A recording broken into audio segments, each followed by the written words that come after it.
I do not. I would just wiggle your mouse every couple seconds. Um, but anyways, yeah, I want to start working on some sprint work. So that's the new side quest. You obviously have the enduring side of it. Like from a cyclical nature, your muscle / your metabolic system has the ability to not build into an acidosis state over 100 meters of hard running, but so you're much more on the contractile velocity side of getting into that. So much more of the shorter sprinting, highly impulsive leg exchange of the thighs. Generally, it's rhythm and timing when you're going from a completely sagittal to something that you're actually trying to traverse and sequence up with your limbs.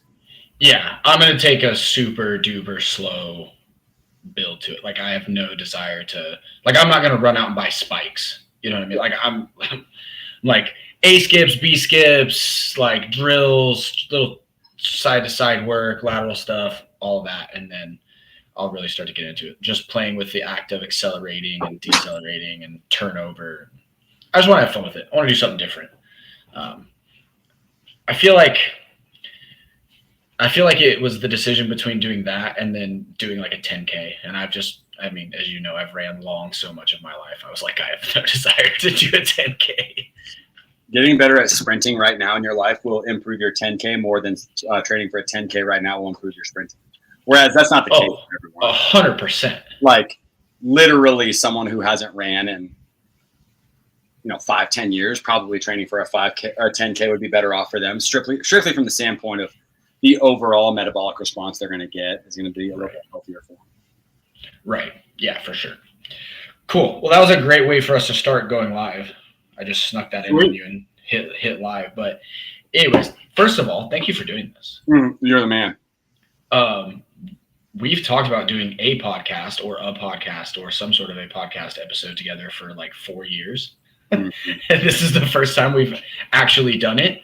So I don't have a big formal intro, but you're obviously new to basically all of my audience and anybody who was at your wedding. Well, everybody who wasn't at the wedding, yes. Yeah. But give us what's your official title, Trev? What's your role? I have two jobs, I guess. My day job is I'm the director of strength and conditioning and athletic performance research at Colorado School of Mines in Golden, Colorado for our NCAA sports. And I'm the owner, operator, founder of Engineering High Performance Training, which is my online training program and in-person consulting job where I train everyone from elite athletes to the everyday dad, the everyday CEO. So that is what I do for a living. And everybody who's never been to Golden should be sad because it is literally the best place on earth, in my opinion. True, except when we lose a football game, then it gets pretty sad around these parts. It's quite dreary when y'all lose a football game. I've experienced that, and it is a sad day. Yeah.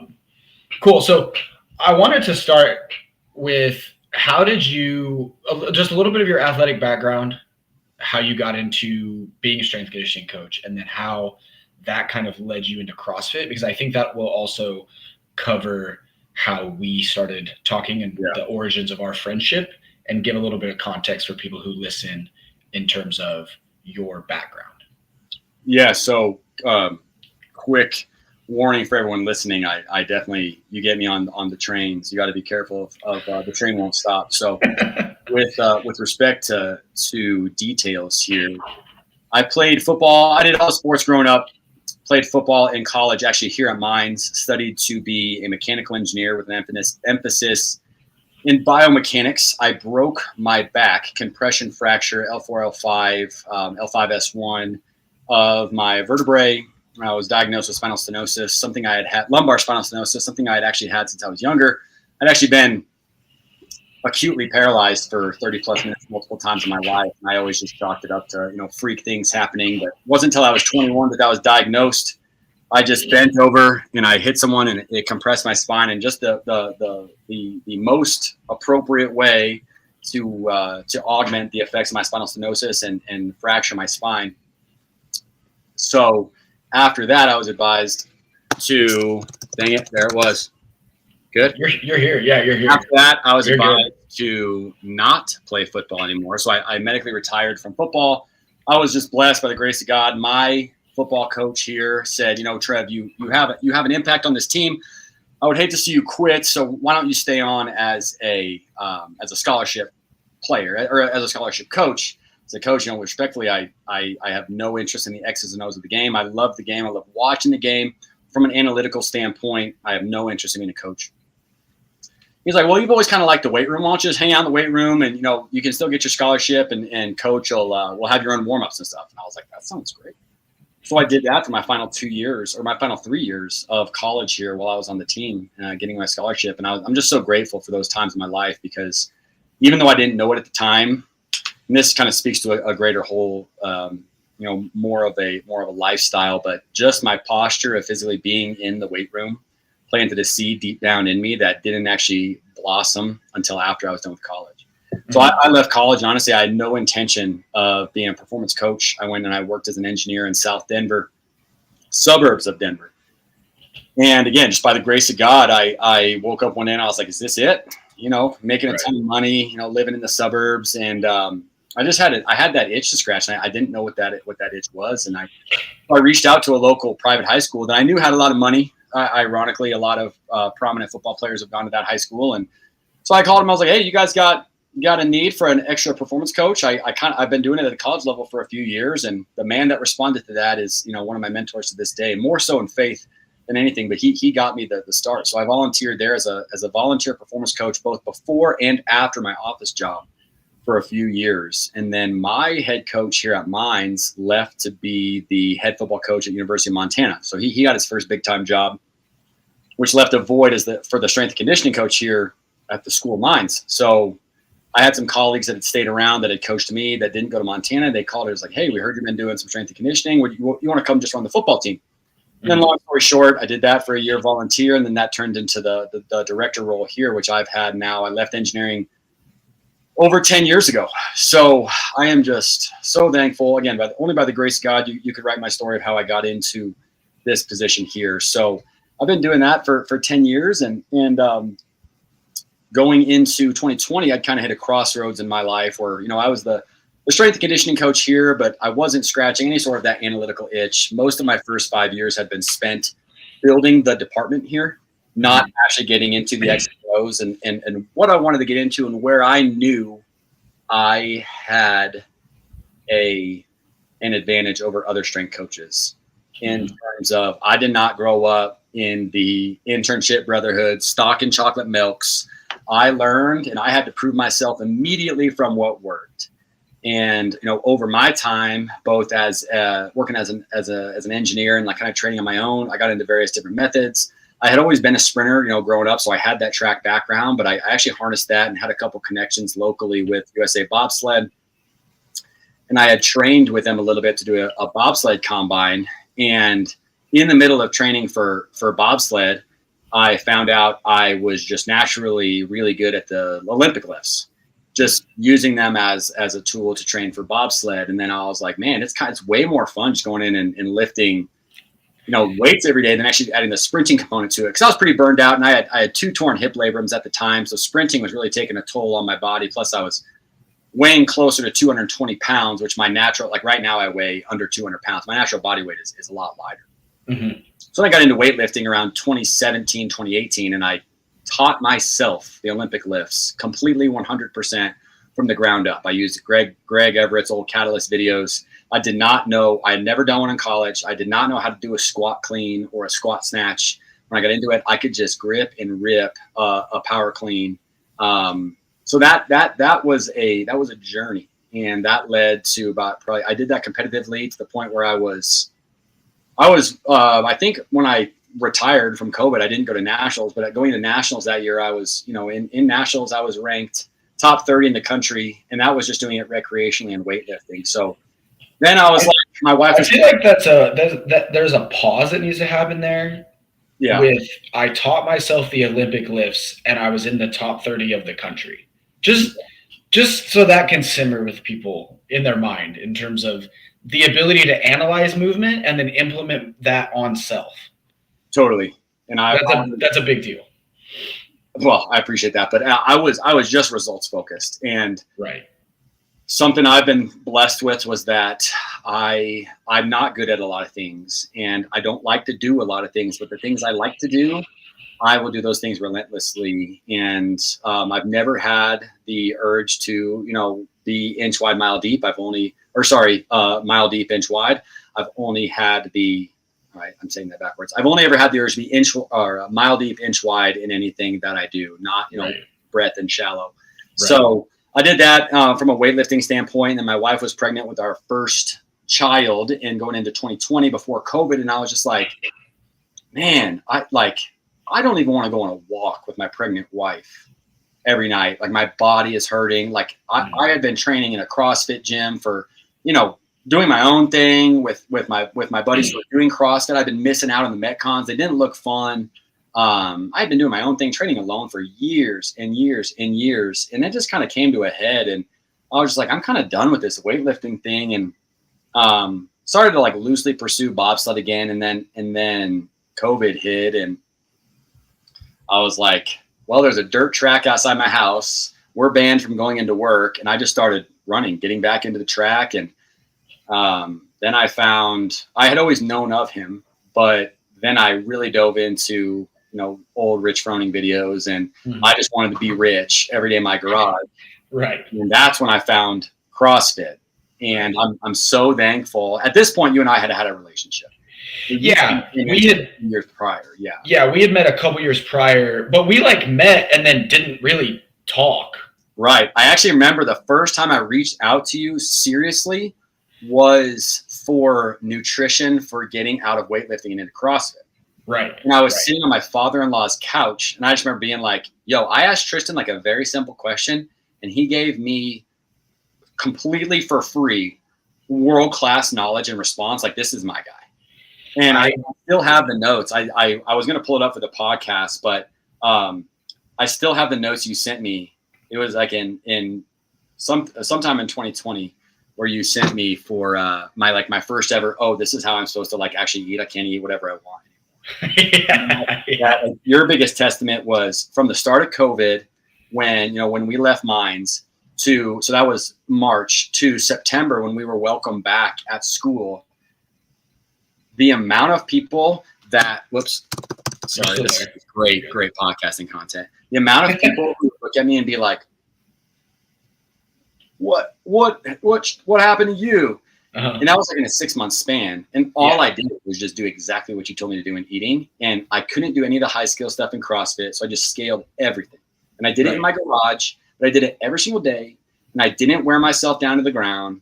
So I'm just so thankful for that transformational phase of my life. And to put a cap on that story is, I'm sure we'll get into more details, but so from 2020 to 2022, I really wanted to get good at CrossFit because it was the first thing I had ever tried to do that I wasn't immediately really freaking good at because I did not want to hurt. I didn't want to hurt.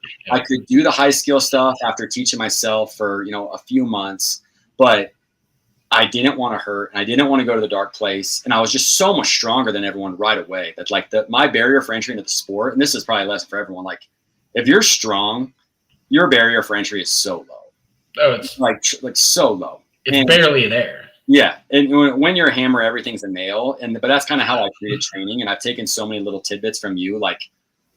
We'll probably get into it, but one of the things I'll never forget that I write down for a few of my other clients that are trying to get into, just dapping their feet into the, open, being good at the open is we have to eliminate power as a strategy. Yeah. And that was just so transcendent for my journey in CrossFit. So, if there hadn't been GHDs and if there hadn't been GHDs and V-ups in that quarterfinals workout 2022, I would have finished a lot freaking higher than 500th in the region. We'll say that. It was great. So then after we had our second kid, Rowan came into the picture in 2022.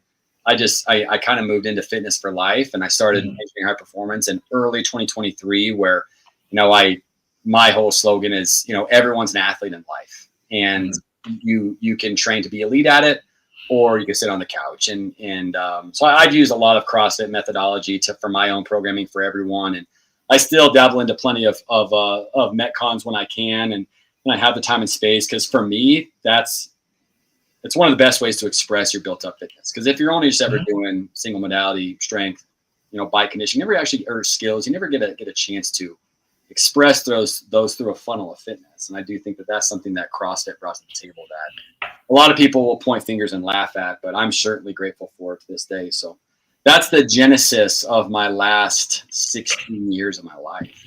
I love it. I love the funnel of fitness, because that was a conversation we've had in the past. Yeah.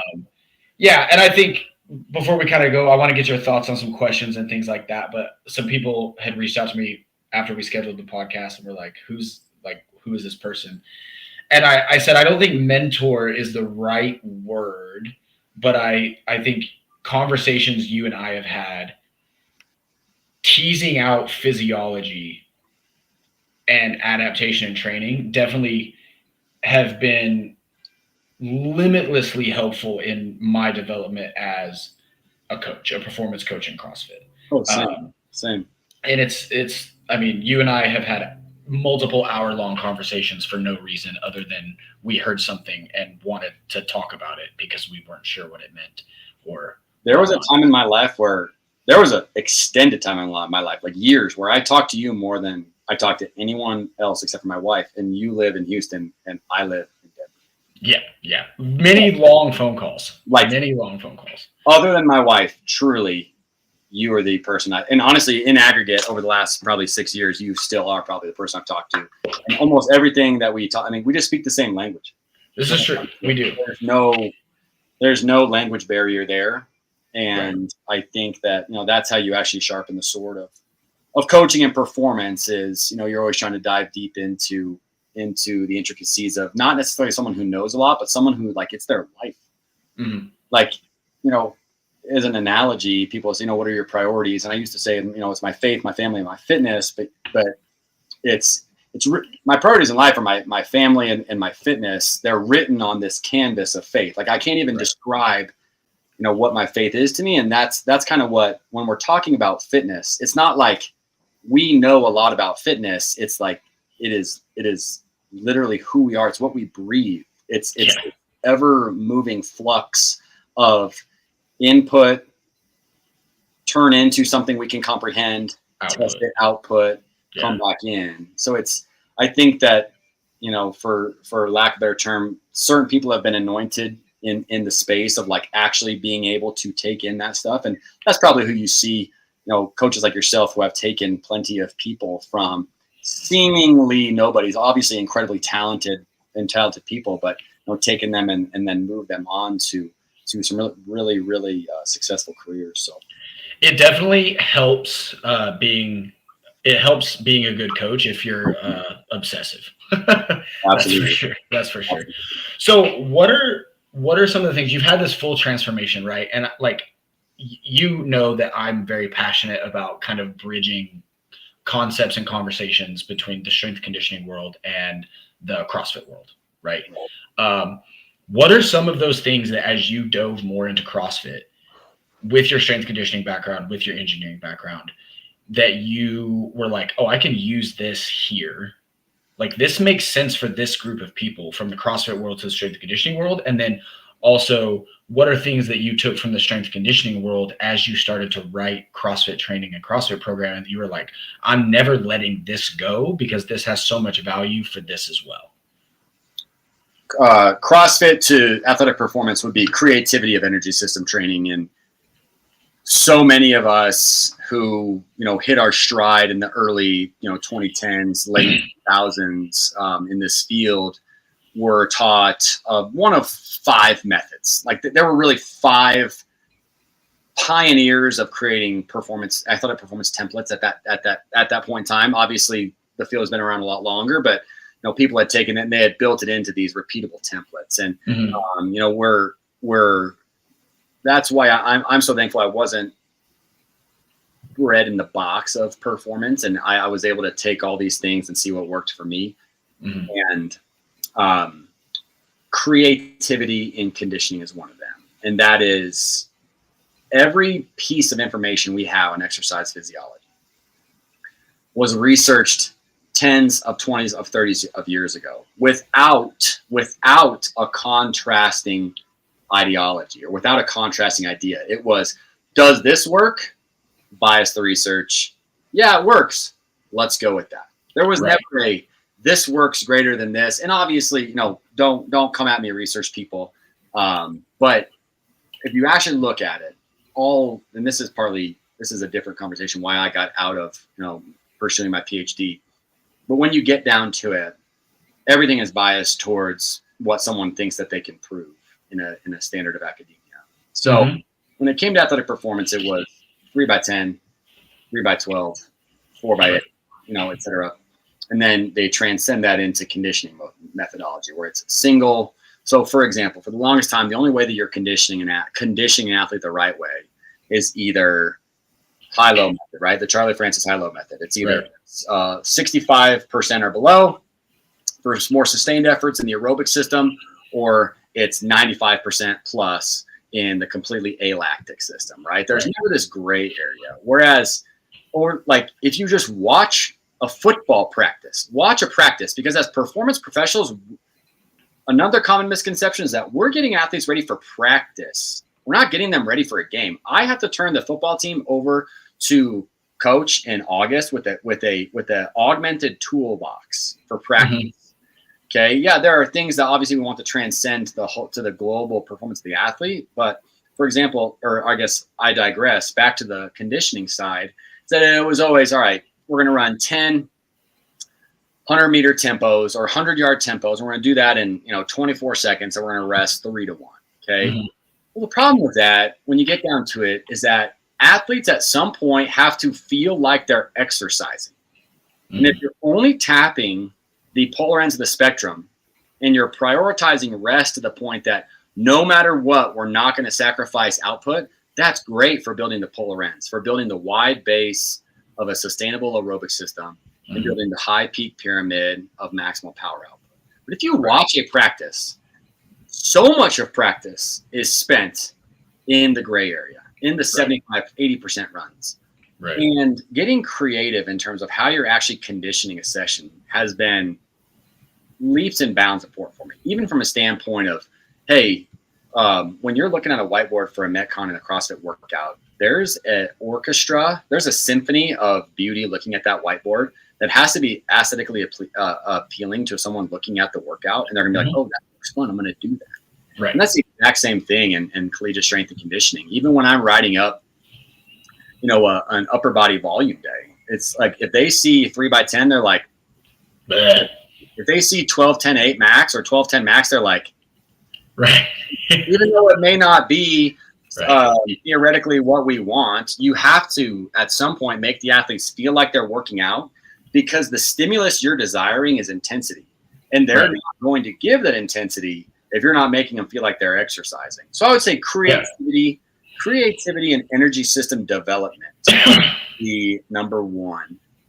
And I would say on the flip side, well, actually, so number two there would also be the upper body plyometricness of a kipping movement, a quality kipping movement, and the preservation of the global output of the system by not sacrificing the integrity of the midline.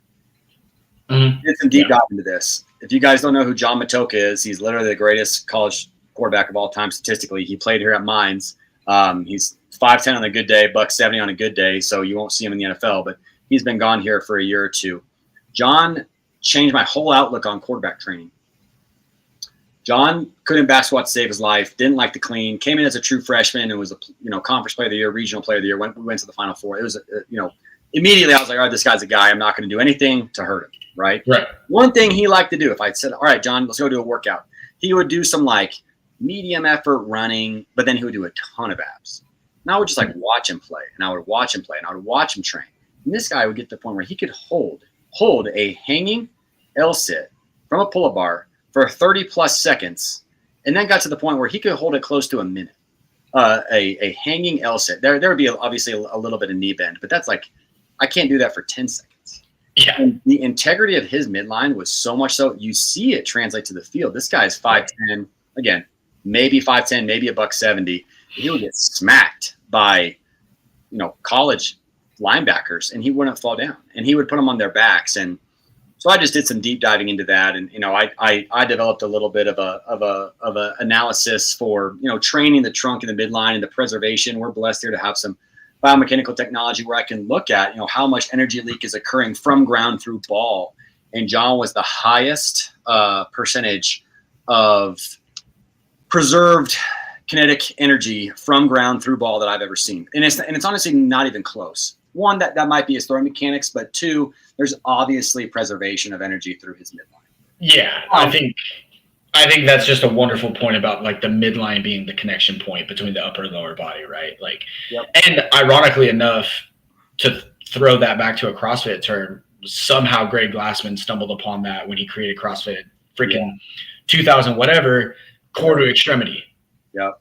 Right, core to extremity program. That was always his thing.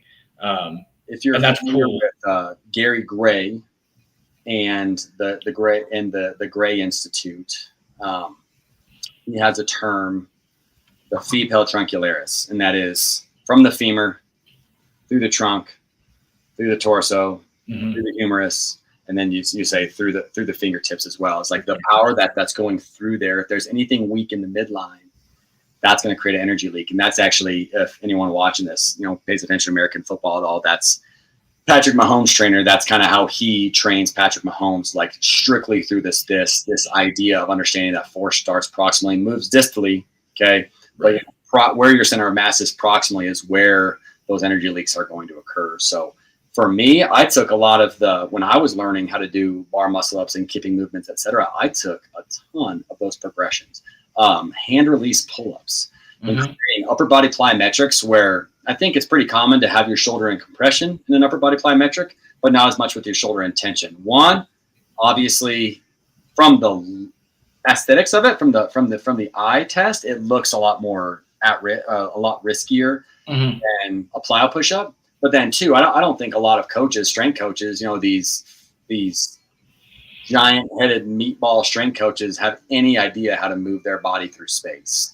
Because why? There's no ground pushing back on them. Right. Football is a ground-based sport, and what you do when you only, especially two legs-based weight room athletes, CrossFit being one of them, you create motor morons. Yeah. If you're not hanging from space. And you're amazing at producing and redirecting force from the ground. But if your feet aren't in contact with the ground, can you turn your body? And if I told you to jump and do a 90-degree turn, can you do that? Or can you switch your legs in the air and lay back, sit back on the ground, cycle jump? Right. So now put that on a bar. Even less percentage of people can move their body through space when their hands are the contact point. Yeah. Because everything is reversed.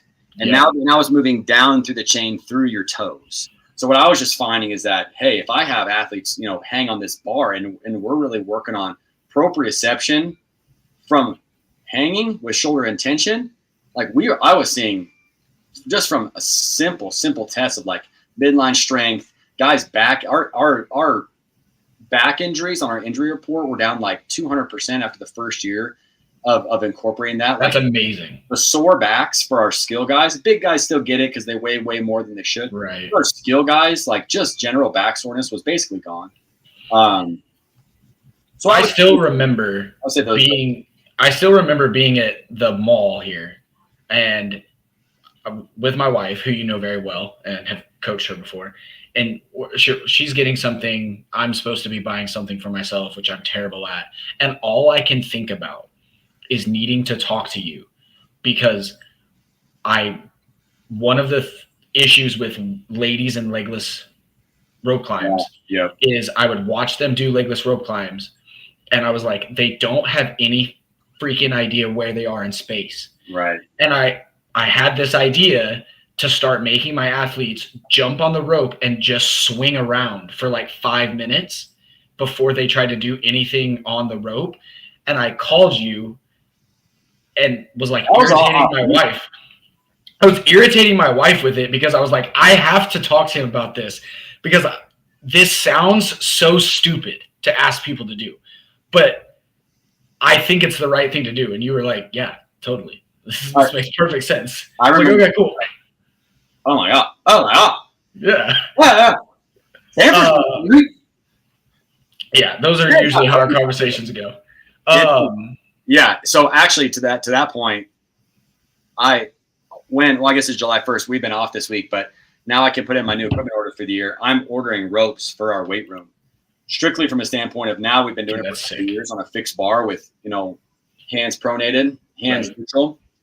Now we're going to start incorporating more swings from a rope standpoint too, because I just think that's kind of that next step of progressing from pull-up bar. Yeah. And to be fair, ladies in the CrossFit space and legless rope climbs, there is also a huge vertical pulling component. The bandwidth for moving your body fluidly goes down if you feel like you're doing a 1RM pull-up every time you move. Generally speaking, all of that is related to their center of mass being lower than. Right. Cool. All right, I love that. So I wanted to ask, and I don't know if I've ever actually asked you this before, but I think this will be valuable for anybody who listens. And also, this is a selfish question. What are things that you think all CrossFit athletes and elite CrossFit athletes could take or learn from traditional strength and conditioning training? That is a wide question, so you could go a lot of different places with that, I feel like. But one thing you would say for like the everyday CrossFitter, and then one thing you would say for the elite CrossFitter or who's training to be elite that you think there would be a lot of carryover from. Everyday CrossFitter being so there's kind of polar ends here, and that is if you're doing CrossFit just to live a healthier life, there's no honestly, this is maybe controversial. There's no reason for you to do a barbell only day. If you're only trying to live healthier and you have no interest in pursuing that red line, that bottom line, I don't see any reason for you to do anything other than mixed method conditioning once a day. Make it 30 minutes to 40 minutes, but you don't need to do these segmented strength sessions. We'll call it monostructural sessions and engine sessions. I believe you've used the B word work with them. And then skill sessions. On the flip side, the number one thing I've seen from chatting with you, from knowing elite CrossFitters myself and like seeing it from afar, is what got them into CrossFit was bashing their head against the wall every single day in the intensity of it and going for it. Okay. They are averse to taking a step back from the conditioning because that's what got them there. Mm-hmm. Just to focus on strength. Taking a step back from the strength because that's what holds them above everybody else. Mm-hmm. Just to focus on the conditioning portion. And obviously within the conditioning portion itself, there are different buckets that we can that we can get into. Right. But I would say what collegiate strength and conditioning has done very well for years and years and years is it very much keeps, from my standpoint, I call all of our on-field work, our movement work, I call it performance work. And then I call the rest, I call the strength work or the weight room work. And then there's your tactical work, which is your sport work. So that's kind of the triangle that we tug and pull from. Whereas strength work is least specific, performance work is second most specific. For our skill position players, you could argue that for throwers and linemen, weight room work is actually more specific than some performance work. But regardless, I digress. So I would say being able to segment training and actually saying, I am going to take 1 month and I'm literally not even going to touch a barbell. And I am just going to work on sitting on a freaking rower 5 times a week and rowing for 30 straight minutes. And I do not care how long it takes, I do not care how far I go or row a 5K. I don't care how long it takes. I do that once a day. And then I'm going to fill in, I'll do my Metcon work, but I'm not going to touch a strength progression. Mm-hmm. At the end of it, 1, if strength really is inhibiting your conditioning improvement, a month off is actually probably in the long run going to make you stronger, because it means that you probably neurologically haven't recovered to the point where you have a new baseline to work off of. You're still working off the residual fatigue of months, even years past. Mm-hmm. And then 2, you're actually going to feel what it feels like to dive into something where you're actually trying to give everything you have to get better at that. I think that a concurrent method of improvement will work over the long term only if you have a coach like yourself, like some other people, no free ads in this space, okay, that are, you see with results, they know how to concurrently train so well that obviously they've had these athletes for a long time. The best way to do that is to pause something that you're really good at and attack what you're bad at. Yeah. You want long-term results, obviously, concurrently with this. But I would say that. I would say to something CrossFitters, everyday CrossFitters can take from, I missed one.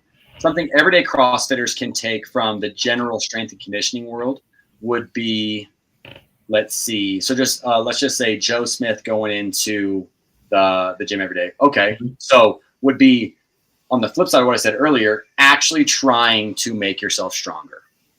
Yeah. Okay. Not just checking the box. Right. So what I'm saying is that if you're actually showing up every single day and you're doing the Metcon and you want to live healthier, you probably will in the long run get stronger if it's adequately programmed. Mm-hmm. But I do think, and this is kind of the crux with a little bit of, the 39 to 45-year-old is like, anytime I put a bar on my back, it hurts. Right. Absolutely it does, because you haven't done it in so long. You literally don't have the range of strength that your body's trying to call upon. Right. Or we'll say a woman who no longer wants to compete at CrossFit or never wanted to compete at CrossFit, and she's scared of getting bulky, but she's hitting these plateaus and she's not seeing the weight loss that she wants. And what she's saying is the body change that she wants. Right. She's doing tons of cardio, but she's not actually seeing her body change the way she wants, because if she's looking at the wrong examples, she's looking at either exceptions to the rule, or she's looking at someone who doesn't do what they actually say that they do. Right. Yeah. What I've found, like, honestly, generally speaking, because there are a lot of women that train EHP, I've consulted with a lot of women before, the body they want is like a college 400, 800 meter runner. You know how much strength work those runners do? Dude, tons. They're on the barbell all the time. Tons. I coach them. Yeah. Tons. And they're not big and bulky. They can run 50-second 400s. Okay. Yeah. Some of them can run a minute 400 with hurdles in front of them. Right. Right. And if we're just talking, because that's ultimately what it comes down to for the most part, is that for everyday people, they want to be healthier, but they'd be lying to you if they said they didn't want to look better in the process. And even they want to look better, and performing better, living better would probably be a byproduct of that. I would say devoting yourself to actually doing strength work would be something that they can take from collegiate strength and conditioning. So I would say that. I would say for the everyday person, just doing the Metcon every single day. Don't need to worry about doing a barbell only day. If you're showing up and giving your all every single day with a good program. If you've hit a plateau, the importance of actually putting effort into strength work. Mm-hmm. And then I forget what the last one was, but for the elite athlete, being able to humble yourself to dissect your performance and get back into, I'm going to put this to the back burner. I'm not going to sneak in Metcons, okay, because they make me feel good. Because that's generally what happens, is that they're like, well, I was on a strength cycle, then I started doing all these Metcons. I think with the concurrent training, that's such a good point. Like, something I often think about, obviously the elite athletes I coach, they have all the time in the world, basically, or they make all the time in the world. Yeah. So we can get in segmented work, and then we can get in other work that's mixed modality. But I definitely, through conversations with you, especially with the strength department, I wish more people and more coaches understood it, because it's really hard for CrossFit athletes to wrap their mind around, like, you're not going to touch a barbell for a month. Right. But you can write programming in a way to where you're biasing hard toward that thing that they need, and then you're still giving them a little bit of barbell, this, that, and the other. It's a great point. In some sort of a maintenance session, right? And it's like, I feel like for some reason people just don't understand that it's okay to write like 6 sets of one snatch pull, low hang snatch at 65% and not worry about it. Yes. Yes. Like, it's okay. You're not going to get weaker. If anything, you're probably just going to move the bar more efficiently, which is going to help your snatch in the long run anyways. Well, that's just it, is that people look at strength and conditioning programs as strength and conditioning. And where if I'm able to, hang my literal metaphorical hat on anything that, we do here that I know is not going on in a lot of other weight rooms across the country, and it may not necessarily need to if you're programming strength the right way, but that's motor coordination. And that's, you have your engine work here from our standpoint is our intensity work, is our neurological system. You're training the engine, the body of the car. Right. Okay?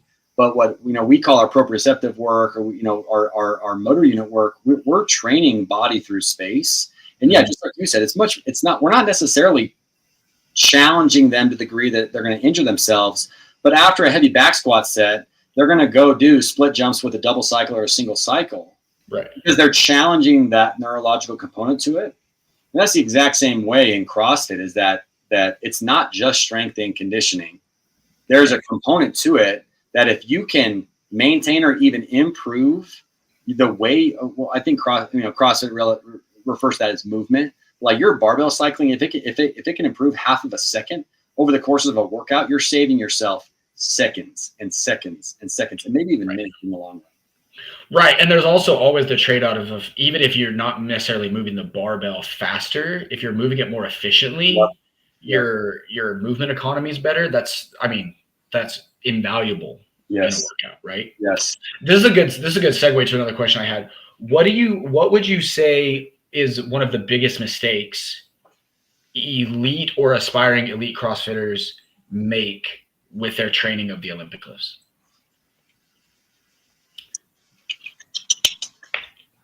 Well, I think that elite CrossFit training has just gotten so much better in recent years. But I do think that, going back to what I was saying earlier so in a college weight room environment is a little bit different than a one-on-one training to be an elite CrossFit athlete. Sure. I'll go back to, Matt Fraser. Like, how often do you think he was doing a beautifully programmed 5 snatches at 60% on the minute, 4 at 65? No, he was going back and he was doing 3 at 65, 5 by 3 at 70. He was resting completely between. I would say not actually training those the way that they were meant to be trained. That is with full effort, with full intent and intensity, and then recover such that your next rep is not compromised by the previous set. Like, there's a time and place for grindy, gross reps, and that's not when you are attempting to express and build barbell potency. So I would say that. And I would say I don't think many people have any clue how long it takes to actually become elite at the Olympic lifts. And 100%. It takes in a day. 100%. I have this conversation all of the time with my athletes. My favorite one, and this will make so much sense to you just because you know the CrossFit space. My favorite one is when I have an athlete come up to me and they say, I think I just need to push jerk. Split jerk, I'm just not good at it. And I look at them and I say, do you want to know why? And they go, sure. And I say, because anytime you've done shoulder to overhead in a Metcon, you've done a push jerk. You're never split. So you've done 10,000 push jerks at varying loads, and you've done 500 split jerks maybe in your whole life. That's why you suck at split jerking. It doesn't mean that it's not going to be the most efficient way and optimal way for you to put maximal load over your dome. I just wrote that down. Yeah. You're just garbage at it. So we need to start training it. That's why you hired me. Like, in the same light is that, you get a CrossFit that wants to get into weightlifting. At least it's how it used to be. It may not be this way anymore. And they can power clean a house, but they can't squat clean anything. That's certainly how I was. Or they can jerk more than they can clean, which is just like so butt backwards in life. But Yeah, like going back to what I was saying is that along those same lines that, they're going to gravitate towards what they need. If they're Metcon focused, which most are, like that they want to get after it in a good Right. Metcon for the day. They're going to say, they're going to do their 3x3 snatch at 70%. They're going to do their 3x3 snatch pull right after. Then they're going to wash it, and they'll rest a minute between. And they're going to wash their hands of it, and they're going to just smash their face with a Metcon. And that's going to give you such good results until it doesn't. Right. I think that segues into a point that I try to bring up, and I'm sure this is just like ingrained in collegiate athletes by the time you guys get them at that level. But I will have I have athletes that almost fall on one of these two spectrums. They approach their weightlifting like they are going to frickin' Tokyo. Yes. And they are just like so in it. And then they do their Metcon, and it's just like fly by the seat of my pants. I'm going to try my pretty hardest. And then like when the wheels fall off, like, I don't know what happened. I'm sorry. Like it was hard. And then you have athletes that are the opposite. They just check the box on the weightlifting. Right. Whatever. And then they go to do the Metcon, and they have every split and pace and like break and movements and like millisecond of how they can go as fast as they can. And it's a weird personality thing, I think, but it's trying. A lot of the conversations is, I need you to do that with both. Right. I know you like to do it with this one, but it would make you better if you did it with the other one, because you're already good at this. That's where I personally found splitting up sessions becomes just so invaluable in that. Oh yeah. If you're doing an interval style Metcon really well, pretty easily placed right after, snatch work, after snatch pull work, because you don't feel time crunched, and then, coming back later and doing that longer grinder. But I agree. I think that, I heard it from a fairly popular performance coach, long-time track and field coach. Can you still hear me? Yeah, you're good. Okay, long-time track and field coach. He was specifically talking about college strength and conditioning coaches. He said, I've seen thousands of college strength and conditioning manuals. I've seen them from, the glory days of Nebraska football to, I think at the time it was like LSU football was at the top. And he's like, all these college strength coaches, they write me a novel for their weight room work.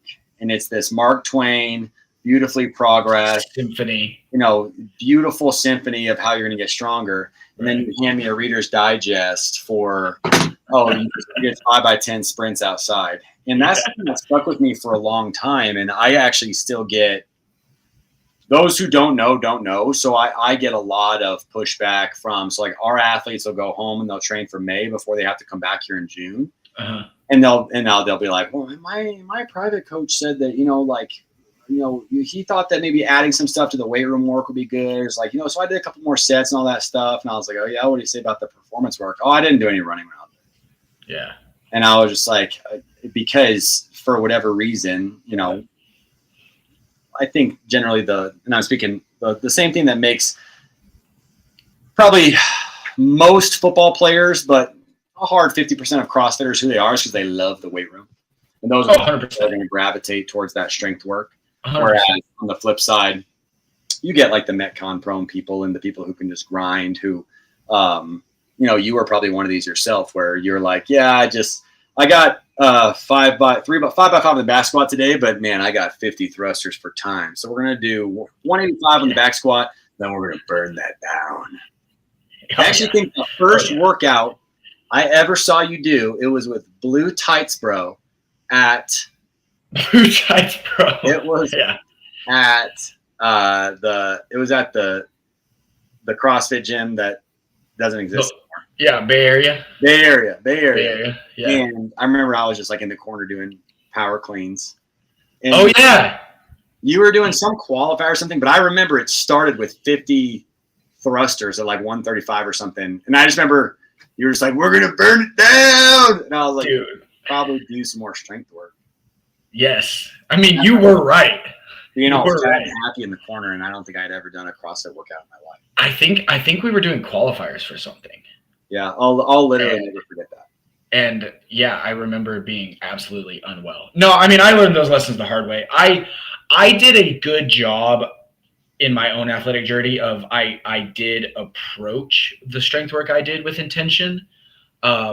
Just in hindsight, looking back and having trained a lot of different ways at this point, I could have done a lot less conditioning, and I could have done a lot more, call it ancillary strength work or bodybuilding hypertrophy work or just even heavy loading strength work, and took more rest between it and got in more quality sets. That was a big downfall in my, competitive career as a CrossFitter. But I mean, that's why I do what I do. Yeah. That's why I do what I do, right? I don't want people to make the same mistakes I did. Yeah. I think that all things that we've done or haven't done in our life have led us exactly to right where we are to be able to help steward that to other people. Yeah, absolutely. What is a hot take you have? Dude, I got hot takes. Dude, I want some hot takes. Actually, and you'll like this. Courtney was the one who said I should ask you that. What's your controversial take? What's your hot take? On CrossFit? Yeah, on CrossFit training. On CrossFit performance training, right? We are Ascent Athlete is a performance brand at the end of the day.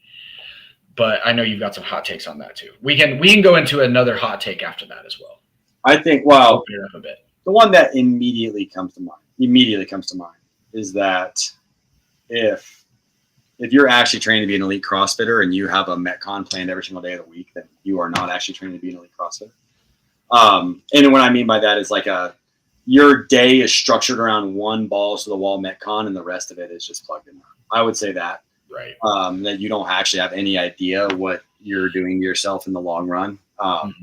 And whereas like that kind of bleeds into, what you and I talked about when I was going on dad number 3 duty and, the value of doing an EMOM or an interval workout at 80% on your Tuesday after you do burn it down on Monday. Yeah.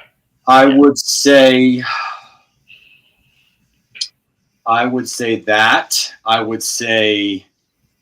that when that's good. I'm probably gonna have to think about that one. That was a blind side.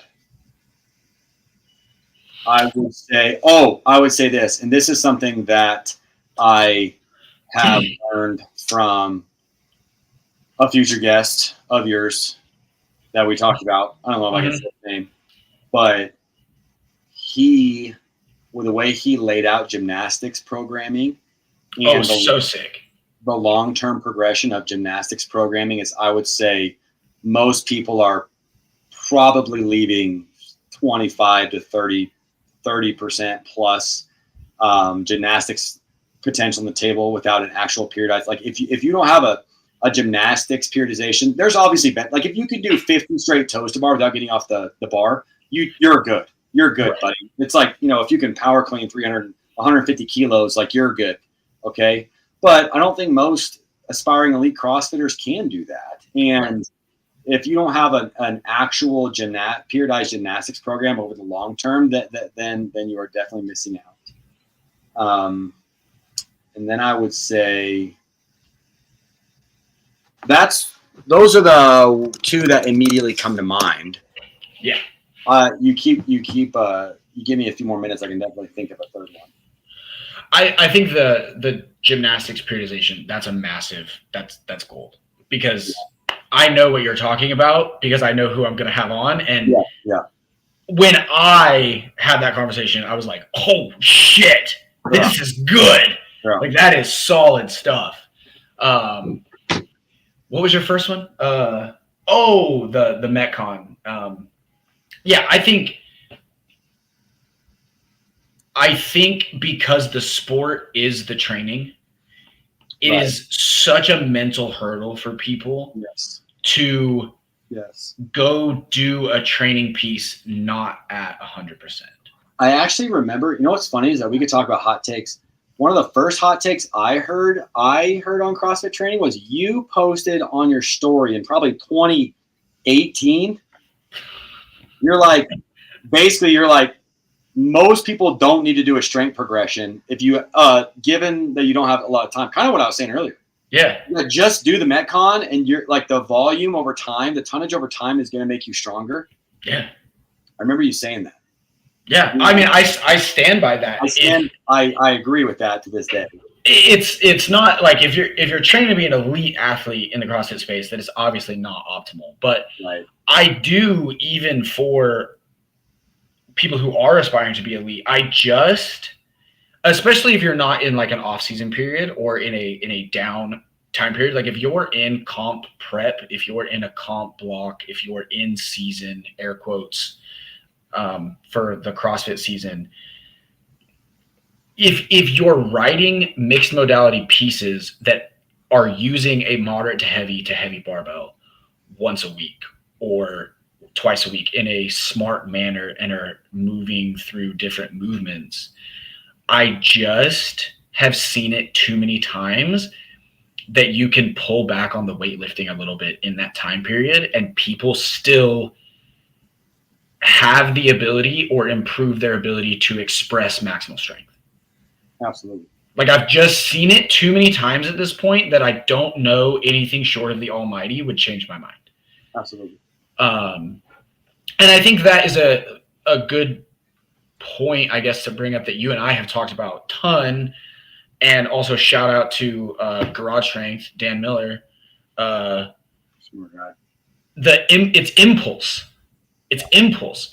And when your body when you have so much metabolic fatigue, even though the load and the mechanical tension is lighter, the neurological load to create that amount of impulse is equal to if the mechanical tension was higher. Right. So you're getting that transitory carryover to some degree, right? Yeah, we're saving the weeds for the end, but yeah, we are. Impulse, when we're talking about area under the curve of a force time graph, also force cross velocity. If then this is my job. If an athlete's propensity for force production or velocity production, in this case, really just how fast they can move their body, maybe not necessarily a barbell, you can train the ever living crap out of that athlete.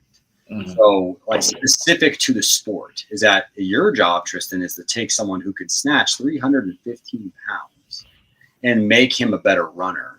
Okay, but if we're looking at a workout of 5 rounds of 800-meter run and 10 clean and jerks at 185 a few years ago in the semifinals? Yes. And what your job is to actually look at when we're looking at work for time, mm-hmm.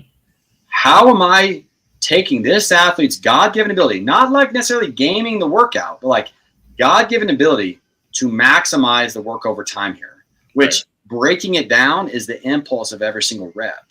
Right. Whereas, so like even if it's something as simple as how can I shave? Okay, so this athlete is very much a force-based athlete. So when we're talking about velocity of the system, it's not quite going to be there. But his absolute magnitude of force that he can produce is way better than anybody else's. So how now can we translate that to a 25-minute workout? That's the impossible task that you have.